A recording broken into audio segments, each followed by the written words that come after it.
My name is Aubrey Fountain, and this is my Philosophy 10170 project. I chose to do my project on the philosopher Rene Descartes. Descartes was born on March 31, 1596 in La Haye-en-Touraine, France. His mother died when he was a little over 1 year old, and his father was a lawyer, but he traveled and was not home to raise him.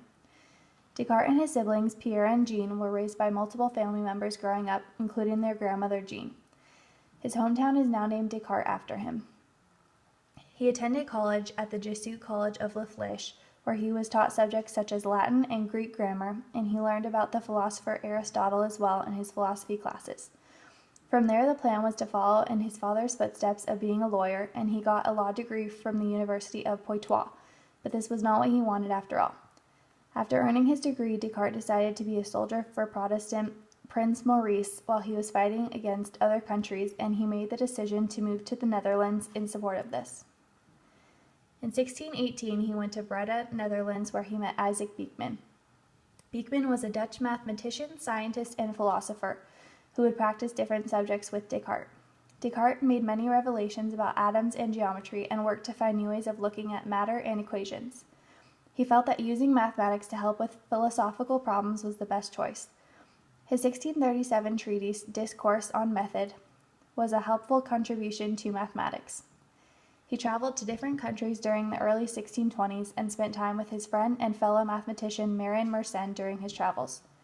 Descartes and Pierre de Fermat also created analytic or Cartesian geometry together.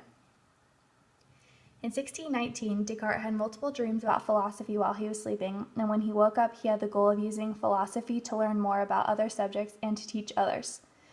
He had previously learned about Aristotle in school and from Francisco Toledo, Antonio Rubio, etc. Descartes tried to understand how one can be sure of their ideas, and this connects to skepticism because he wanted to look at how and why things happened, so there was no question about what one knew. His method of doubt was a way to test an idea or opinion on factors to determine whether or not what you're experiencing is real. His famous quote, "I think, therefore I am," introduced the conclusion that if someone was thinking and wondering about questions, it was definite that they existed and were real without a doubt. Descartes has been looked at as the father of modern philosophy because of the changes he made with scholastic Aristotelian philosophy and how he introduced new ideas and points of view.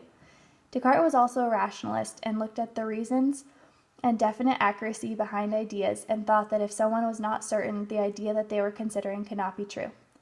Descartes believed that intuition played a part in what we know as well as proof.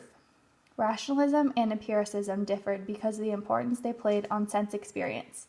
Rationalism placed less importance on sense experience and more on reason, while empiricism found sense experience to be very significant.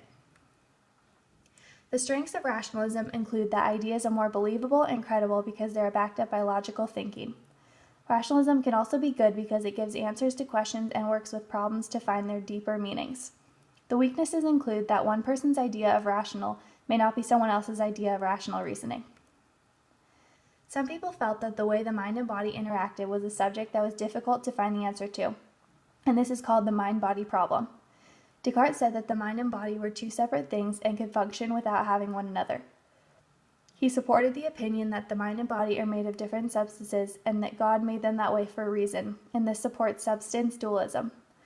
Although Descartes felt that the mind and body were made of different substances, he did believe that occasionally they would communicate or interact. This is sometimes called Cartesian dualism.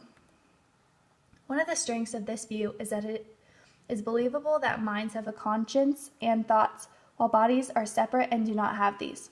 One of the weaknesses is that the mind and body communicate daily when they do something such as writing in class. The mind is then telling the body to write something. This is proving that the two interact together often. Descartes died on February 11, 1650 in Sweden. Descartes contributed greatly to philosophy, mathematics, and physics. He made differences in the ideas of rationalism and mind-body dualism and encouraged individuals to look for definite answers. Through Descartes' works, one can read what he thought about different topics. His works include Discourse, Meditations, the World, and many more.